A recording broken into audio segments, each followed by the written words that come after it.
Hello friends, আশা করি সবাই আপনারা ভালো আছেন।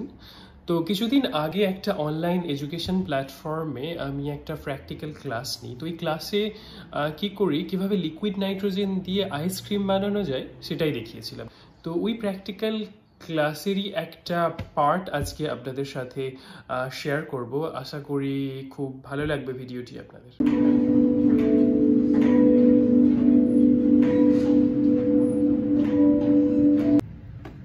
তো আমরা যেটা নিয়ে আজকে বানাবো সেটা হচ্ছে যে লিকুইড নাইট্রোজেন দিয়ে আমরা আইসক্রিম বানাবো। ওকে, তো তাহলে আমাদের নাইট্রোজেন সম্পর্কে একটু জানা দরকার। তো নাইট্রোজেন সম্পর্কে তোমাদের হচ্ছে যে আমরা যেটা বলবো যে কম্পোজিশন অফ ড্রাই এয়ার। তো আমাদের বাতাসের মধ্যে কি কি গ্যাসগুলো রয়েছে, তোমরা বলতে পারবে যে কোন কোন গ্যাসগুলো রয়েছে?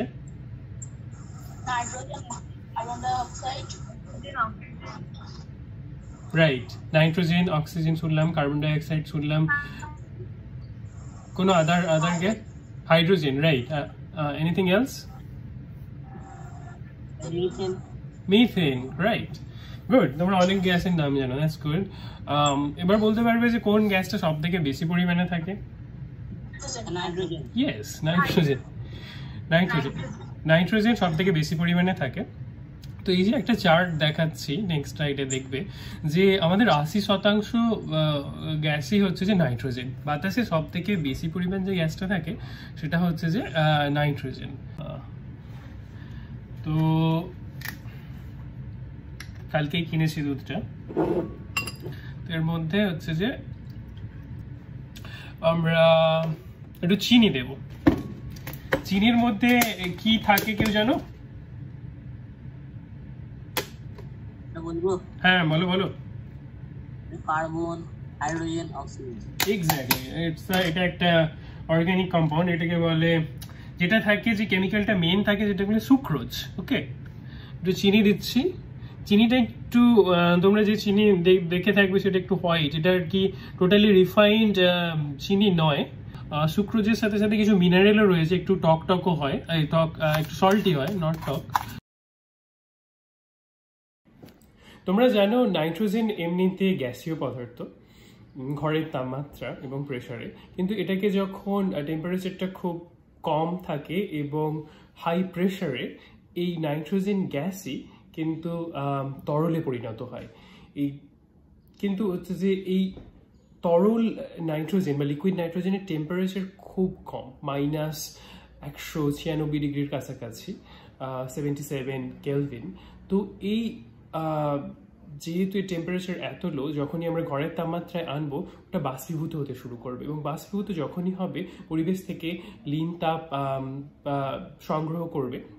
এর ফলে কি হয়, আমরা যখন লিকুইড নাইট্রোজেনটা দুধের মধ্যে ঢালবো তখন ওই নাইট্রোজেন বাষ্পীভূত হতে শুরু করবে এবং ওই তাপমাত্রা, বাষ্পীভবনের তাপমাত্রাটা দুধ থেকে নেবে, এবং দুধটা ওই জন্য দুধের টেম্পারেচারটা কমে যাবে।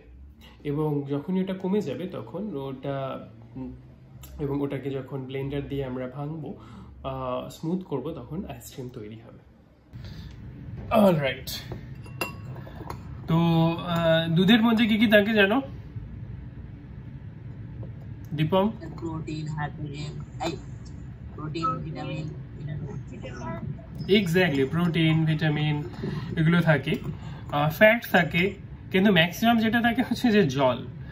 দুধের মধ্যে প্রায় 90% ওয়াটার, 3% মতো ফ্যাট থাকে, 3% প্রোটিন থাকে, বিভিন্ন ধরনের ভাইটামিনস থাকে যেটা বললে। আর ওটাকে তোমরা বড় হলে জানবে যে দুধের মধ্যে কিছু একটা ওই প্রোটিন আর ফ্যাটগুলো মাইসেলস অবস্থায় থাকে। তো মাইসেলসগুলো কি করে, আমরা যে লাইটটা পড়ে সব লাইটগুলোকে স্ক্যাটার করে দেয়, বার করে দেয়, এবং সব লাইটগুলো যখনই বেরিয়ে আসে তখনই আর কি আমাদের চোখে সাদা লাগে। তো এই কারণে দুধটা আমাদের সাদা লাগে। ওকে, তো বেসিক্যালি স্ক্যাটারিং এর জন্য। ওকে, না এবারে আমরা একটু স্ট্রবেরি দেবো। ওকে, স্ট্রবেরিগুলো এরকম দেখতে হয়, আমি একটু কেটে এনেছি বাড়ি থেকে, হ্যাঁ, যাতে মিক্সিং এর সুবিধা হয়। এগুলো স্ট্রবেরি হয়, এগুলো স্ট্রবেরি। বেশ ভালো। তো স্ট্রবেরি আর কি কাঁচা অবস্থায় একটু টক হয়, সাইট্রিক অ্যাসিড থাকে, যখন পাকে সাইট্রিক অ্যাসিডের পরিমাণটা কমে যায়।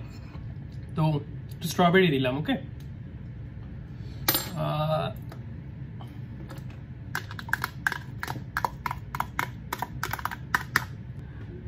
নাও আমার মিক্সচারটা তৈরি হয়েছে। তো আমরা কি করব, লিকুইড নাইট্রোজেনটা আস্তে আস্তে অ্যাড করব আর মিক্স করতে থাকবো। আমার কাছে আমি বাড়ি থেকে, রান্নাঘর থেকে একটা ব্লেন্ডার এনেছি। তো এই ব্লেন্ডারটা দিয়ে আমরা করাতে থাকবো।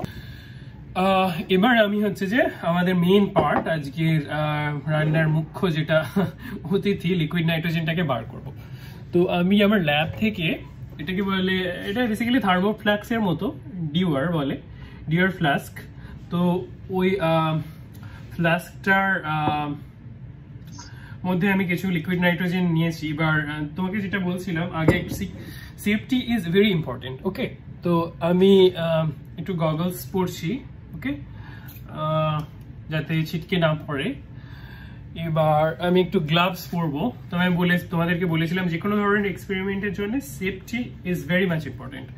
ওকে, nothing is better than your health, important than your health. So আমি একটা গ্লাভস পরেছি। ওকে, এরপরে আমি এই বোলটাকে একটু সরিয়ে রাখছি,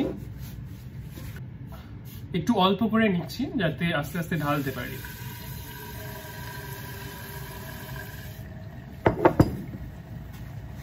দেখছো কিরকম উবে যাচ্ছে।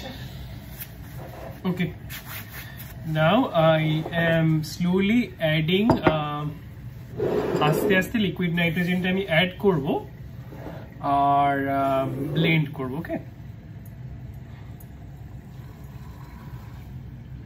এখানে অ্যাড করলাম, এবার এটাকে আস্তে আস্তে ব্লেন্ড করছি।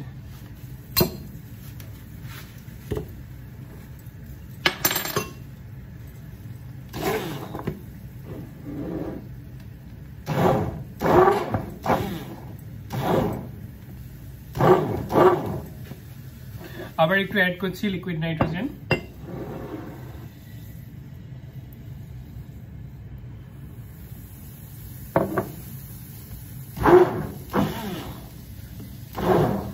প্রচুর ঠান্ডা, আমাদেরকে দেখাতে পাচ্ছি না, এটার জন্য ফাইনাল এটা দেখাবো। তো এটাকে আমি ব্লেন্ড করছি।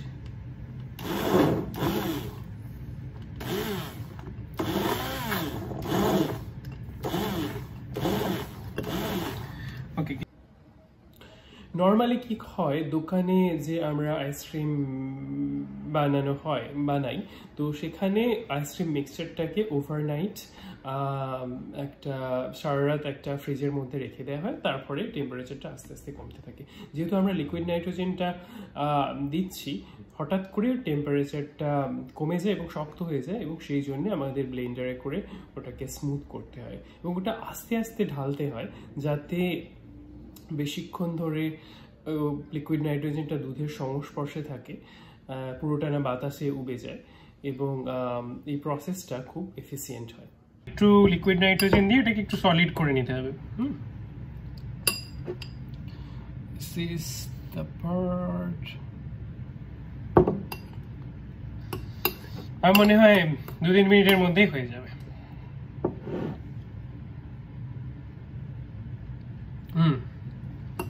That's really good.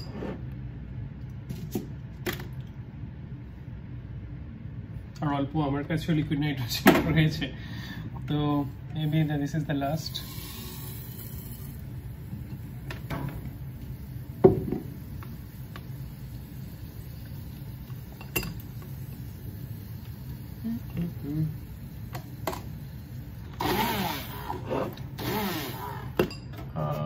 So it came out finally like this.